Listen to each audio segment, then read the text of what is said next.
하나님의 말씀을 보시도록 하겠습니다. 갈라디아서 3장 18절에서부터 19절의 말씀을 함께 읽도록 하겠습니다. 시작. 만일 그 유업이 율법에서 난 것이면 약속에서 난 것이 아니니라. 그러나 하나님이 약속으로 말미암아 아브라함에게 주신 것이라. 그런즉 율법은 무엇이냐? 법법함으로 더하여진 것이라. 천사들을 통하여 한 중보자의 손으로 베푸신 것인데 약속하신 자손이 오시기까지 있을 것이라. 아멘.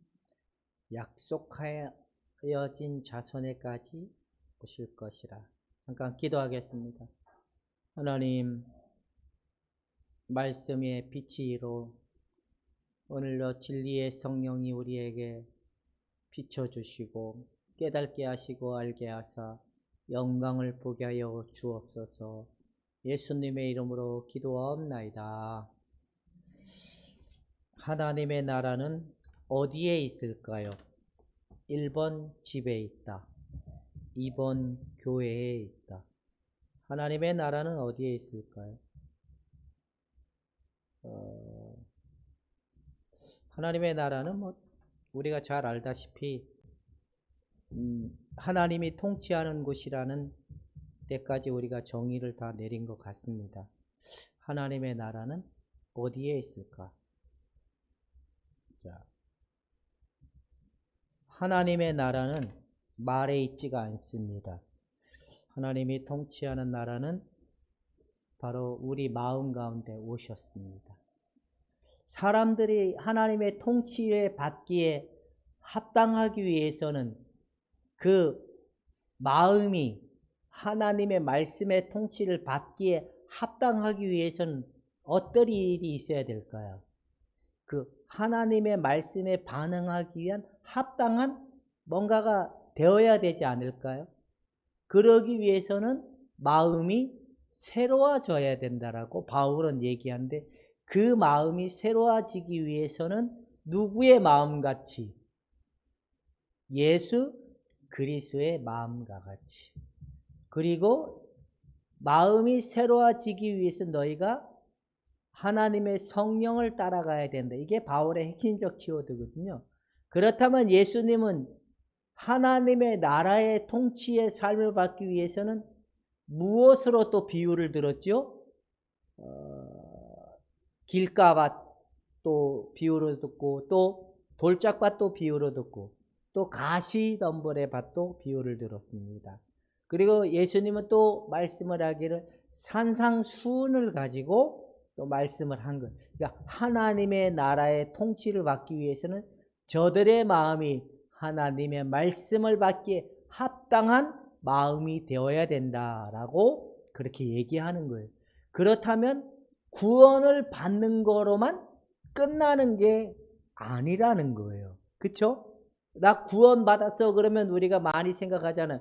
구원의 티켓을 받은 걸로 자신이 다 끝났다라고 생각하는 관점으로 안일하게, 그리고 용서 받았다라는 것 때문에 그들이 더 이상 하나님 앞에 회개하고 자복하는 일을 하지 않는 모습들이 많이 일어나는 게 현실이라는 거예요. 갈라디아인들이 왜 율법을 얘기했을까? 바로 이런 개념이라는 거예요. 무슨 개념요? 하나님의 백성에 들어서 하나님으로부터 거룩함을 받은 자들은 이제 하나님의 뜻을 쫓기 위해서는 율법을 따라가야 된다라고 강조를 하는 내용이 하는데, 바울은 그렇게 얘기하지 않았습니다. 믿음으로 말미암아 저들이 하나님 앞에 의롭다함을 받는데, 그 의롭다함을 받은 자들의 삶은 곧 하나님에 의해서 인정을 받고 하나님의 백성이라는 거룩함이 있는 것이다. 이렇게 이야기를 하다 보니까 유대인들은 어떻게 생각하는지, 저들이 여러분 용서받았으니까 이제 저들이 죄와 싸우지 않을 것 같고 자신들의 변화에 몸부림을 치지 않을 것 같으니까 그들이 당연히 어떻게 생각했을까? 예를 들어서 이제 어떻게 술 망나니 같이 먹는 사람이 주정을 하고 싸움을 하고 막 살아. 그 사람이 이제 교회를 나오기 시작을 했어요. 교회를 나오기 시작하고 예수를 믿는다고 고백을 했어요. 그러면 술을 계속 먹는 모습을 보면 여러분들은 어떻게 해야 될까요? 어떻게 말을 할 것 같아요?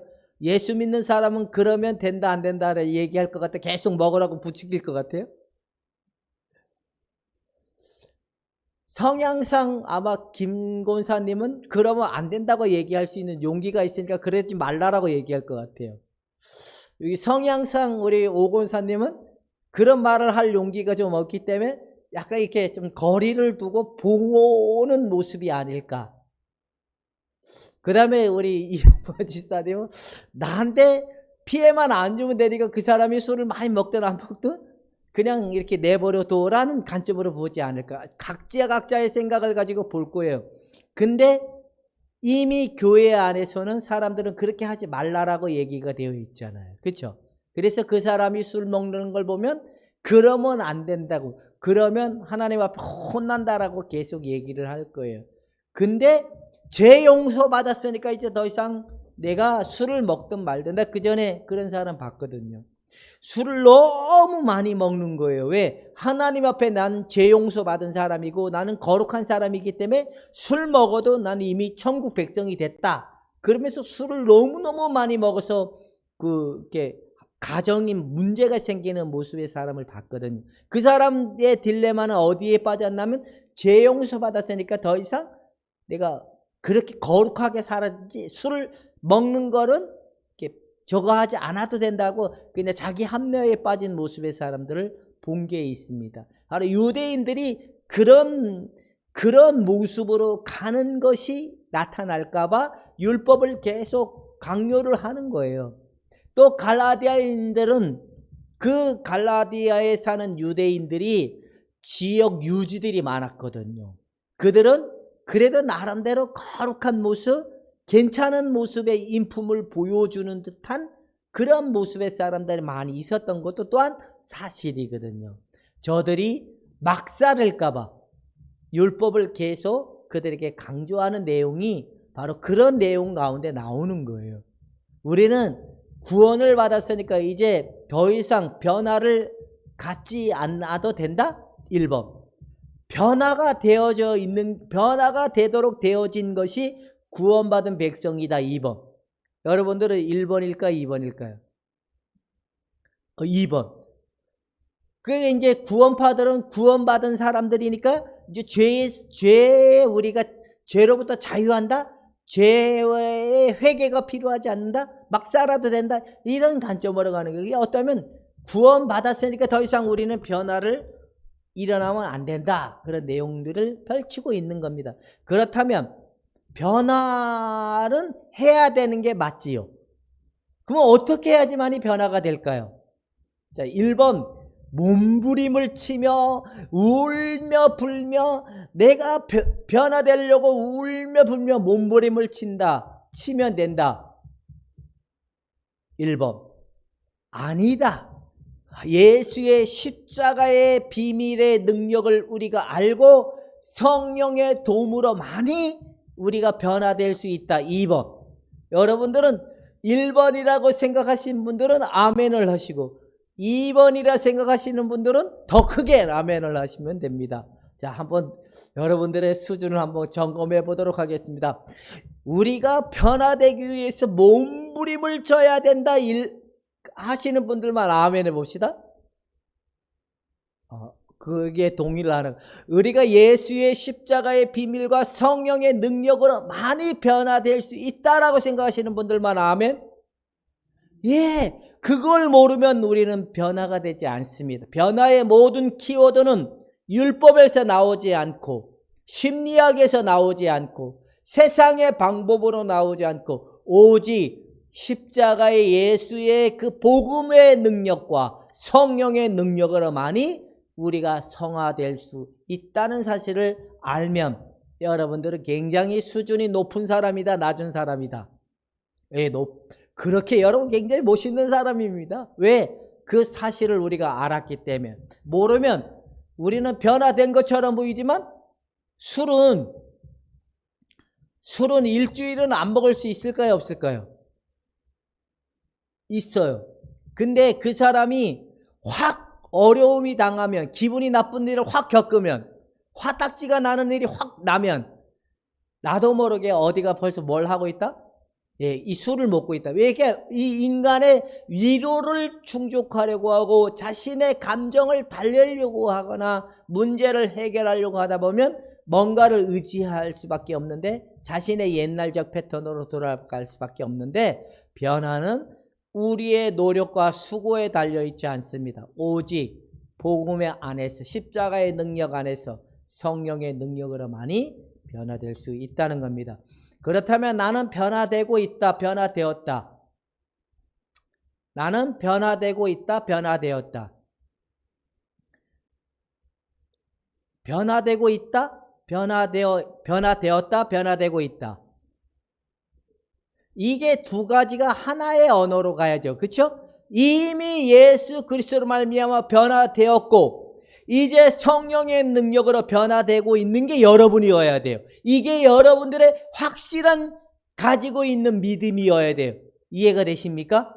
자, 그렇다면 나는 예수 그리스도 안에 새로운 피조물로 변화되었고 이제 내 안에 점진적으로 새로워지는 은혜가 나타나고 있다. 이게 하나님 백성이고 하나님의 성령을 받은 자들의 증거라는 겁니다. 이 증거가 확실하면 이제 내가 누구의 백성이 된 줄로 확실히 믿어야 돼요. 하나님 백성이 됐다는 겁니다. 근데 율법은 언제쯤 끝날까요? 예수 그리스도가 오실 때까지만. 근데 유대인들은 예수님이 왔는데도 안 왔다고 생각하니까 자신들의 율법을 강조하고 지키려고 하는 패턴으로 갔지만 이건 개인의 역사에게도 동일한 것 같아요. 이스라엘의 성경적인 역사, 구속사에게도 그런 나타남이지만 오늘도 나왔던 성경의 내용도 아브라함의 약속은 예수 그리스도의 오실 때까지만 율법이 이제 진행될 수밖에 없는데 개인에게도 동일한 것 같아요. 내가 보니까 예수를 믿는다고 하지만 그에게 예수 그리스도의 십자가가 보여지지 않으면 늘 율법에 의한 율법으로 말미암아 변화를 추구할 수밖에 없는 게 그들의 현실인 것 같아요. 가만히 보면 예수님이 왔지만 율법에 의한 율법으로 말미암아 그들은 지금 누가 변화되려고 애를 쓰고 있는 함정에 빠져 있는 거죠?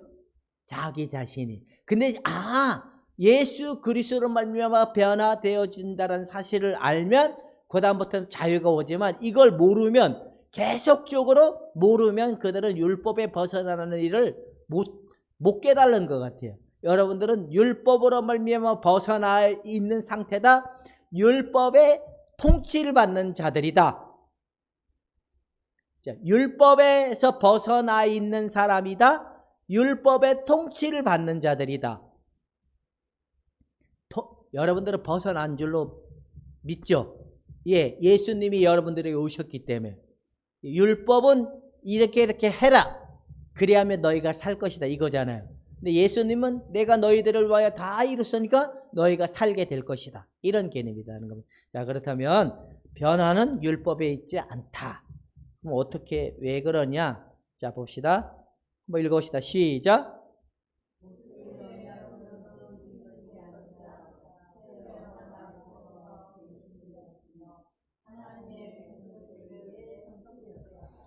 이 말의 의미는 율법은 폐지되고 이제 끝난 거고 없어진 게 아니라 어떻게 됐다고요? 유지되고 지켜질 수 있는 형태로 갱신이 됐다는 거예요.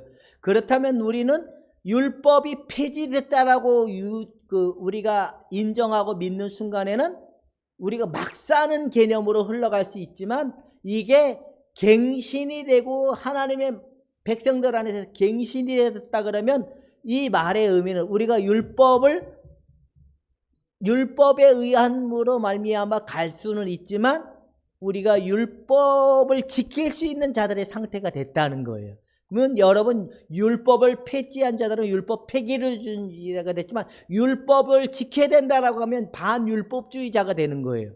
그게 아니라 하나님의 말씀을 지킬 수 있는 사람들의 상태로 하나님의 법을 지킬 수 있는 사람의 상태로 갱신이 된 게 바로 이런 개념이라는, 여러분이 하나님의 말씀을 지킬 수 있는 자의 상태가 되었다, 되지 않았다? 하나님의 말씀을 지킬 수 있는 자의 상태가 됐다라고 얘기하는 겁니다. 그래서 제가 누누이 얘기하지만 말씀은 하나님의 법이고 또 약속이고 또 뭐죠? 언약이고 그리고 사랑이다라는 겁니다. 하나님의 말씀은 법이고 언약이고 약속이고 사랑인 겁니다. 하나님의 말씀은 사랑이신 줄로 믿고 하나님의 말씀은 법이신 줄로 믿고 여러분들에게 이제 이 말씀을 지키고 이 말씀을 따를 수 있도록 갱신된 자들의 위치에 부름을 받은 줄로 믿을 수 있기를 주님의 이름으로 축원해 드립니다. 이게 구분이 좀 됩니까? 우리가 율법을 따라가면 안 될 것 같은 생각도 들죠. 그러면 율법을 무시해야 될까? 또 그것도 아니라는 거예요.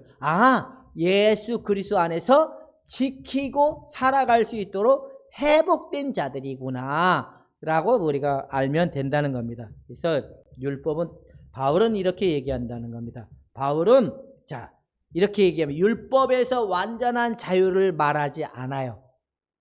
바로 위의 말의 개념처럼 갱신됐다라고 바울은 얘기를 하는 거예요.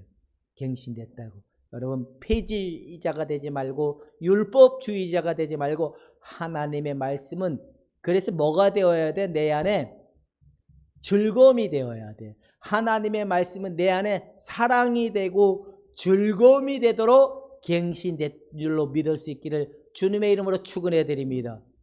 근데 우리 안에 옛사람은 말씀이 오면 자기의 기준에서 말씀이 수용이 될 수 있으면 아멘을 하지만 수용이 될 수 없으면 어떤 현상이 일어나죠?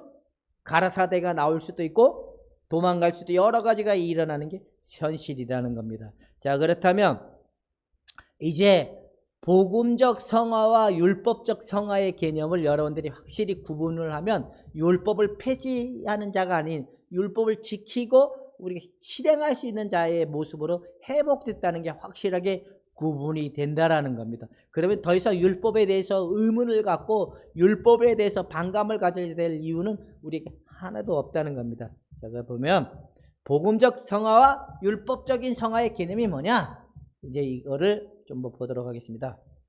자, 복음적인 성화는 시작.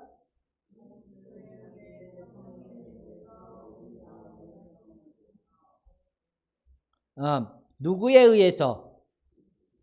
그리스도 성령에 의해서, 그리스도 성령에 의해서. 할렐루야. 이게 복음의 능력 안에서 새로워진 성화의 비법이라는 것, 변화의 비법이라는 겁니다. 여러분, 그리스도의 성령으로 우리의 마음이 날마다 새로워지는 은혜가 입어진 사람들은 그리스도로 말미암아 갱신의 은총 안에 들어왔다라고 회복된 줄로 믿을 수 있기를 주님의 이름으로 축원해 드립니다. 이게 갱신을 얘기하는 거예요. 복음의 안에서. 이해가 되시죠? 그렇다면 이제 나는 새로워지도록 변화되도록 되어진 사람이다라고 얘기하는 겁니다. 근데 여러분들은 변화가 됐다 안 됐다? 변화가 됐지만 오늘도, 그렇다면 구원이 뭘까요? 구원은 오늘도 구원을 받았고 이미 구원을 받았고 오늘도 구원을 받았고 또한 내일도 구원을 받아간다. 그래서 여러분, 구원은 점진적인 현상이라는 거예요. 이미 예수 그리스도 안에서 나는 구원을 받았고 오늘도 구원을 받아가고 내일도 구원을 받아가는 거예요. 결국에는 우리의 마음이 날마다 하나님 나라에 합당한 모습으로 변화되어 가고 세워져 가는 게 구원이라는 거예요. 이해가 되십니까? 그래서 여러분, 구원은 무책임을, 책임감을 다 회피하는 게 아니라 오늘도 이미 구원을 받았고 구원을 받아가고 있다는 사실을 우리가 확실하게 알아야 될 필요가 있다는 겁니다. 그리스도의 성령에 의해서 우리의 마음에 작동하는 것이 복음의 으로 말미암아 성화가 되어지는 관점이구나. 그렇다면 율법적인 성화는, 자, 시작.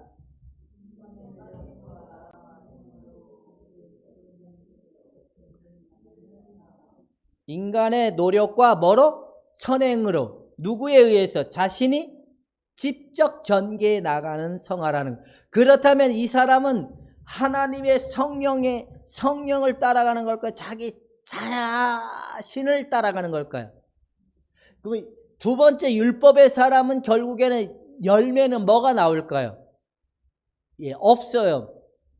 그래서 율법의 열매는 결국엔 망함이에요. 사망, 정죄, 망함, 실패. 그러나 완성도가 이루어지지 않게 된다는 것. 사랑하는 여러분, 이제 율법의 성화와 복음의 성화를 구분이 되십니까? 김고사님 좀 구분이 됩니까?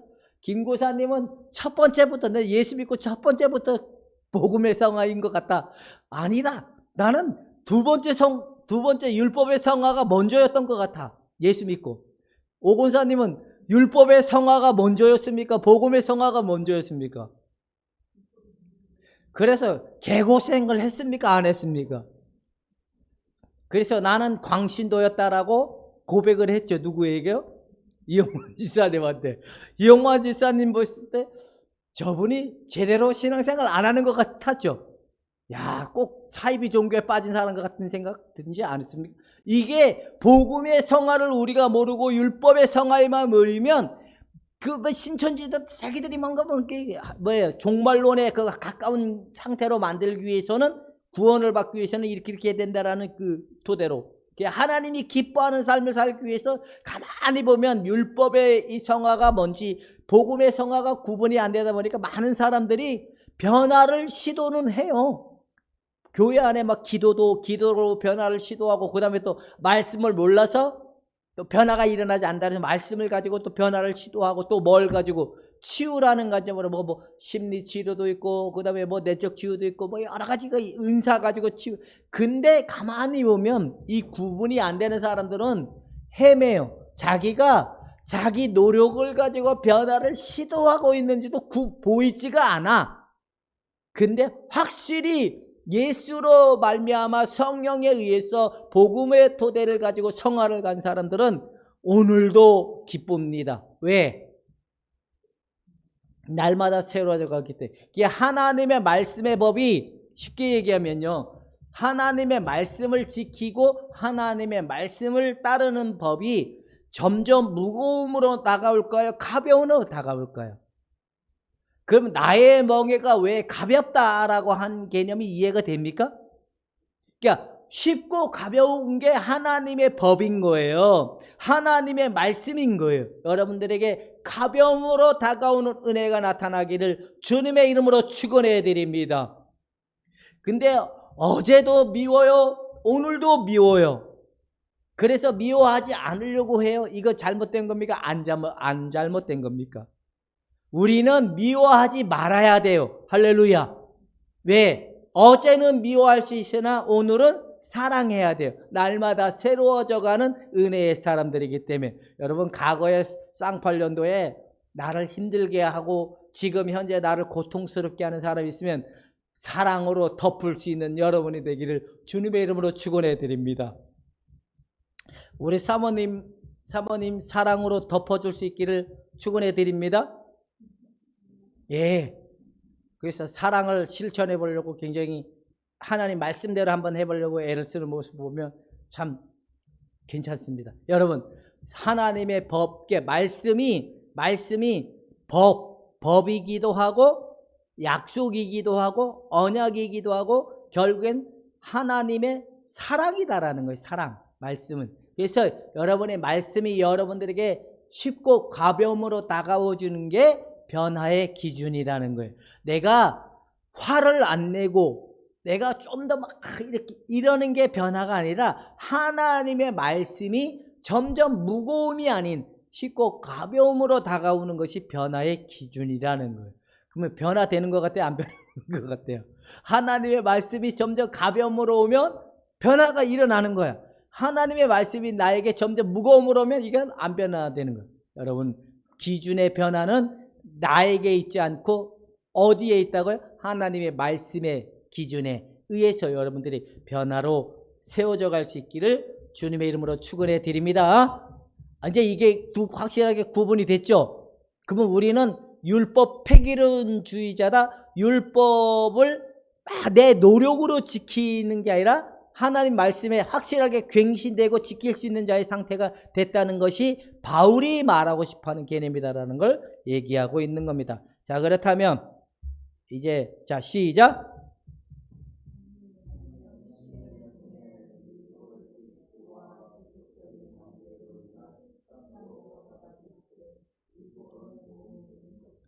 하나님의 말씀, 율법은 누구에 의해서 하나님과의 관계를 유지하기 위한 수단에 의해서 성령이 주는 능력을 가지고 우리가 지켜나갈 때 이것이 우리에게 유익을 준다는 거예요. 이해가 되시죠? 이게 싫고 딱 이원론적으로 잘못되지 않았다가 이게 아니라 율법은 하나님과의 관계를 가지는 데에 성령의 은총과 도움을 가지고 유지해 나가는 수단으로 우리가 행해지면 이것이 우리에게 유익이 되고 이루어지는 은혜가 나타나도록 되어 있다는, 이거를 이렇게 비유를 들면 어떨까요? 독사의 독을 가지고 약을 만드는 사람들 있어요, 없어요?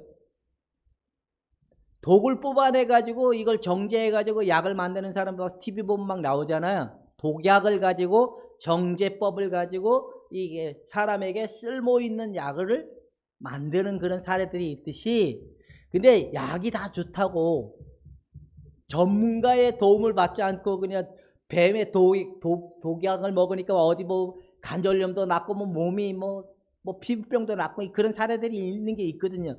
말만 듣고 독사의 독을 그냥 먹었다 그러니 그 사람 죽어요, 안 죽어요?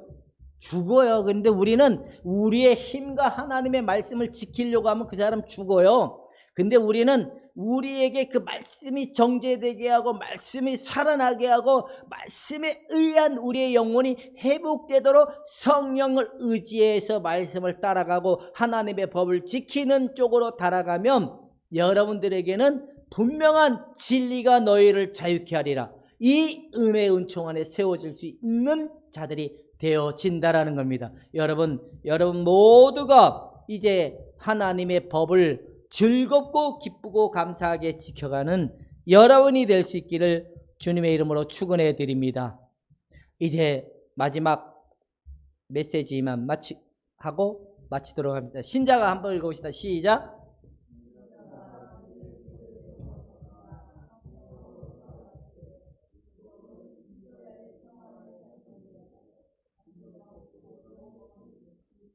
뭐로 간다고요? 가이드로, 안내자 역할을 한다는 거예요. 이게 이제 이해가 되시죠? 확실하게.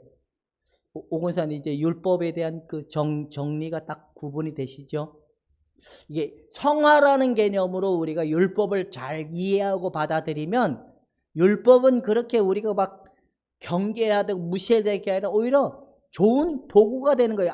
누구의 뭘 하니까 예수 그리스도의 마음으로 우리가 예수 그리스도를 닮아가는 모습으로 세워져 가는데 역할적 토대가 될 수 있기 때문에 그런다는 겁니다. 이제 여러분 이 밑에 보면 죄에서 지배 벗어난 자들, 성령으로 거듭나지 아니하고 성령을 받지 아니한 자들은 율법의 성화를 토대로 이루어가는 자들에게는 이게 안 됩니다. 근데 복음적 토대의 성화로 가는 사람들은 분명히 율법은 가이드적인 역할의 도구가 될 수 있다는 사실을 잘 구분해서 이제 여러분들에게 이런 은혜의 은총으로 이제 오늘도 거룩해지고 내일도 거룩해져서 뭐 때문에 거룩해지게 아니라 누가 하나님의 법을 무시하는 자들을 보면 잘못됐다 틀렸다 이게 아니라 하나님의 말씀은 이런 것이다라고 옳게 정리해 줄 수만 있다면 얼마나 좋을까요? 이제 확실하게 여러분들이 누구 안에 있는 자라고 이제 율법의 지배를 받는 자들이 아닌 옛사람의 지배를 받지 않고 성령의 법을 통치를 받는 자들의 위치가 됐다는 사실에 더 확고해져서 이제 날마다 예수로 말미암아 기쁘고 감사하고 즐겁게 나가는 삶이 되기를 주님의 이름으로 축원해 드립니다. 기도하겠습니다. 하나님 아버지 감사합니다. 하나님의 법을 따르는 자들, 성령의 법을 따르는 자들에게 율법은 좋은 가이드적이라고 오늘 들었습니다. 함께 나누었습니다. 율법이 좋은 도구가 되게 하신 하나님의 사랑 앞에 우리의 영혼들이 더욱 성숙해지고 성장해가는 그런 모습으로 세워져 가길 원하며 예수님의 이름으로 기도하옵나이다. 아멘.